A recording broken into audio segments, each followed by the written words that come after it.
Alright guys, it is Sunday. February 11th, Super Bowl day.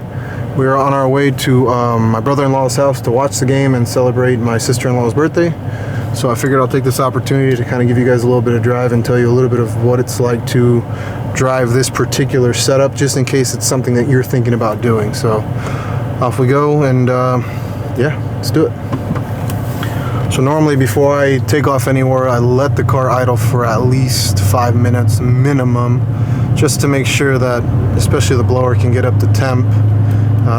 Even more so, I'll let it idle for longer when I am pulling the trailer, just in case I'm ever in a position where I need to kind of give it a lot of throttle, and I want to make sure that the blower is at least warm before I go hauling ass in the thing to, of course, extend its life and make sure I don't fuck anything up. I've been on this current setup for about, I think it's been about 5,000 miles. I think they got done in October-ish, October, November. It's been an absolute blast to drive so far. Right now I'm at around 11 miles to the gallon. I actually dropped off my trailer today, so that was a big contribution as to why it's so low. But normally I do mostly city driving. I pull a auto detailing trailer, so it's usually all city driving, and even when I'm driving to my regular job, I do all city driving. I'll get about 13 on good days, 15, and god damn, sick ass truck. So yep, ride quality as far as the lift goes, surprisingly well. This thing drives pretty damn comfortable, considering the big ass wheels and tires. Sure, there's bigger ones, but overall they're pretty big wheels and tires. And overall they're pretty big wheels and tires, and it drives a lot better than I expected it to when it was actually done and I got it back and everything, because I had it lifted before I had the performance mods thrown at it.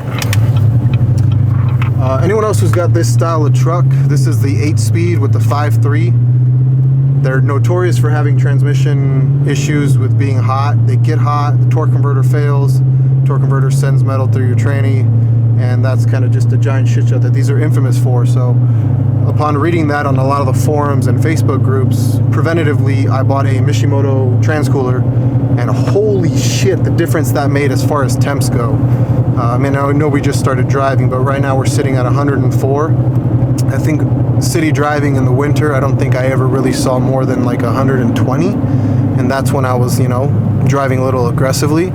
And with the trailer, I don't think it passes 135 temp-wise. Now, I'm no transmission expert, but that seems pretty good. However, the only thing that does concern me is that I don't even know if that's operating temp for these trannies. I don't know if it ever reaches what GM recommends is a good operating temp, but it drives great. It is tuned by Nick D over at Cordes Performance. They're a pretty well-known shop here in Arizona, and I think nationally they're pretty well known. He did the tranny tune as well. I shipped my TCM out to HP Tuners. They unlocked it. Nick tuned it, and holy shit, when he tuned it, man, it is a totally different truck when you have the trans tune on the 8-speed. Even more so, I'm sure, on the 10 speeds. But the 8-speed freaking haul, it shifts so smoothly, and you just feel the difference. All right, long story short, it feels so much better with the trans tune. So if that's something in the realm you're experimenting with, and think about, modding out your truck, if you've got the 8-speed, the only thing I can attest to, because I have the 8-speed, if you have it, get it tuned. Get it tuned by somebody who knows what they're doing, somebody reputable, because my understanding is that lower temps and a good tune is what really extends the life on these transmissions.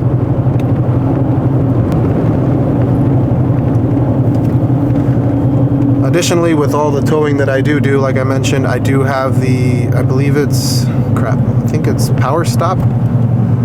Has a trailer brake kit, pads, rotors. It's got that as well. It stops phenomenally.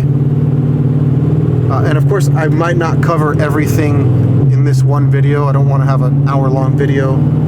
But if you're looking for specific information or certain feedback when it comes to driving this particular kind of setup, ask in the comments. I'd be more than happy to give you guys some information, whether it's just a comment or whether it's an in-depth video. Let me know. I'm always willing to help out. I'd like to be a source of knowledge for you guys, because I know I did a shit ton of research when it came to thinking about doing this particular setup, especially the blower. The lift and stuff, I was like, whatever, their lifts are dime a dozen for these trucks, but the blower and is what really I was looking information on. So ask away, I'd be more than happy to help. The truck does also have 456 gears. I noticed that when I did the lift initially, it was constantly hunting for gears, especially if I was going up even the smallest incline on the highway. It was constantly searching for gears. It would rev out to like 3,000 RPMs, if I remember correctly. I would assume just the overall rotational mass of the wheels and tires, because each corner is rotating 128 pounds, if I'm not mistaken, between the American Forces and the Toyo mud terrains. They're a super heavy combo. So I'm confident that the truck was just working hard as shit to get there. When I went 456s, like even now, the first gear shifts at 1900, 1900, 1800. It's just a lot smoother of a ride, less RPMs, and going up small hills, even with the trailer, it doesn't always downshift. Of course, when it's fully loaded and there is a semi-decent incline, the truck definitely will downshift to get up to speed, but it's nothing crazy, and that made a big difference. It's actually something I'm a little concerned with when it comes to switching from being lowered to being lifted to then being lowered. I'm going to a 3-inch drop in the front, 5-inch in the back from factory, from stock. So, and then I'm switching to 22-inch, they're OEM Escalade wheels and tires. Overall diameter, I think, is 33 inches, 32.79 or some shit like that, versus these being 35s. I'm curious to see how it does RPM wise. I know when I was doing research, I did some calculators between when you punch in your ring and pinion gears, your final drive on the transmission, the overall diameter of the tire, and it kind of tells you, you know, at this RPMs, this is what you expect your speed to be at. It's not too far off, so I'm hoping that that's not something that's just a huge difference. So we'll see. Overall, it should perform a lot better because it's way less rotational mass. 128 apiece in each corner to going to 85 pounds in each corner. Should make a pretty solid difference for fuel economy, not only in the city, but acceleration and the stopping. But yeah, currently running 456s, and that was definitely, I would say, one of the best things I could have done. So I'm actually pretty excited to see how the tranny cooler does in the summer, because I'm sure most of you know that Arizona gets hot as dog shit in the summers, and we'll see how it does, because I think that tranny cooler went in right when winter was starting. But yeah, even now we're still at 108 degrees on transmission. We've been driving for, it tells me on there, I think it's roughly 10 minutes. Yeah, almost 11 minutes. So right now, ambient temps outside 61. Pre-intercooler, I'm around 69 degrees. It's usually around 3 to 7 degrees above ambient with that J-pipe. That's about 20 to 30 degrees less from when I had the original air inlet from Procharger that just sticks out towards the firewall and just catches all that hot air. Sits right above the header, so it just catches a shit amount of hot air. But yeah, 69, and then I'm sorry, that's post intercooler. Pre-intercooler, I'm at 102, which is normally it normally tends to sit between 35 and 40 degrees above ambient. But I think this particular blower setup is good for about 8 to 9 pounds. But I think Nick told me that I'm out of fuel. So it actually goes in at the end of this month for LT4 high pressure pump, LT4 injectors, and I haven't decided if I want to do the low side yet. I guess ultimately it's going to depend on cost. I've dumped way too much fucking money into this truck already. I should slow down. I don't want to, but my wallet's kind of crying. So we'll see what they say as far as the cost. I already asked. Shit.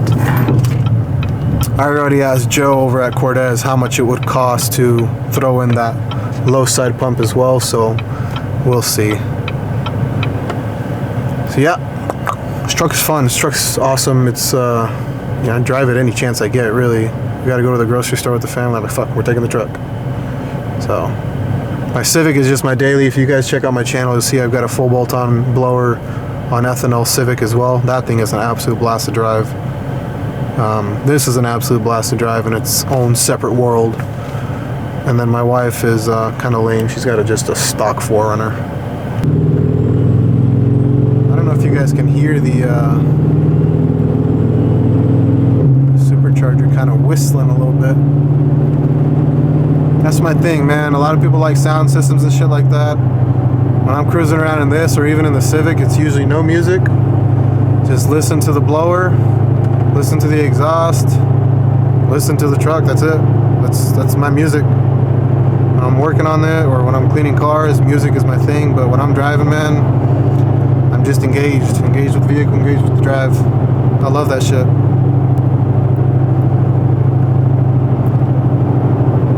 So now with the more frequent stopping, I think we're at 108 when we last checked in on the trans temp. We're at 113 now.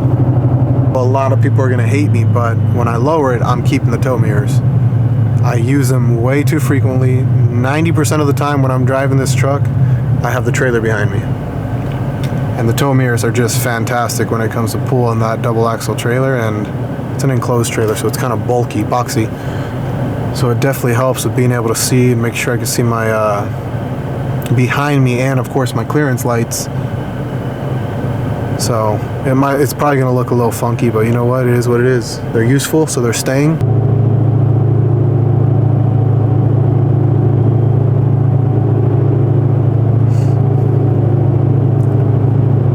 Trans is back down to 113. You see what I mean? So I'm not sure if that's, I don't know if it's healthy, unhealthy for it to not get, up to a certain degree, to a certain temperature.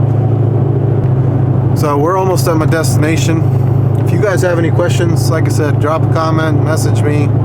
I hope you guys found this video useful and informative. And hopefully if you guys are looking to do anything like this to your truck, it gave you the peace of mind to know what you can look out for, what you can expect from driving this, whether it's daily driving, whether it's towing with it.